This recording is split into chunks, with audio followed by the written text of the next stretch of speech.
बॉयहा को सावता रे जहाना मौज हुई लेन खाय सारीगे मन अंतर भितरी खन उना मौज बुझागा जहाँ दो आप स्क्रीन रे पे नेल नामे कना। नॉय जहाँ वीडियो चला कना आप सामांग रे नोआ वीडियो रे पे नेल नामे को पूरा सादा माने सादा चामड़ा बन मेता को जहाँ मतलब पूरा माने तोहा लेका सफा माने हड़मान हड़ नुकु को ऑल चिकी को अलगो कना लटू लटू पेपर रे कलम ते मोटा मोटा कलम ते को ऑले कना ऑल को चेदोगो कना चे को चेदोगो कना ओ ओत ओंग ऑल नोआ ऑल चिकी ऑल को चेदोगो कना नेल तिके पे नेल ठीके कुआ जे नुकु दो भारत दिसम रन को बांग कना भारत दिसम रन को बांग कना हई आपे हो ठीक पे नेल ठीके कुआ नुकु दो भारत दिसम रन को बांग कना नुकु दो विदेश रन कना को अकोय दो अमेरिका रन कना को अकोय दो ब्रिटेन रन कना को अकोय दो ऑस्ट्रेलिया रन कना को तो नोंका भिन्न भिन्न दिसम खय को हेज अकना आर भारत रिया सांताली ते ऑल चला कन ऑल पढ़ा हुई कन जहाँ यूनिवर्सिटी रे जहाँ ऑल को चला कन ओंडे हेज कते नुकु दो पीएचडी को करावे कना पीएचडी को ऑल कना पीएचडी डिग्री को करावदा सांताली ऑल चिकी माध्यम ते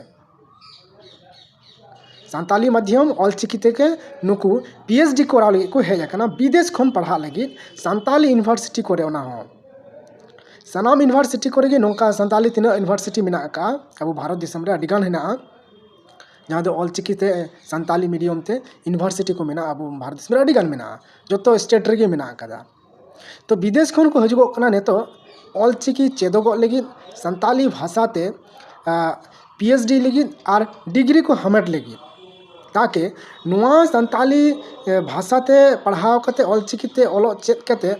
आको दिसम रे से बांग भिन्न भिन्न दिसम रे एटा दिसम रे सेन कते जाते उनको आको डिग्री आको पीएचडी डिग्री को उदुग कते मोच जगह रे सेन कते को चाकरी दाड़िया मा मोटा टाका को नाम मा और हम विभिन्न रकम सॉफ्टवेयर को तैयार दाड़िया मा ऑल चिकी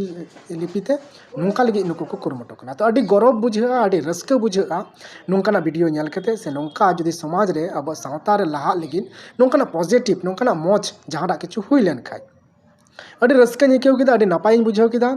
और मान नोआ वीडियो ढेर खन ढेर शेयर पे और अडी नापाय तिहिन नोआ को बुझाव दाड़े कना अब संताल परगना रन अकय को मेना को जे नुकु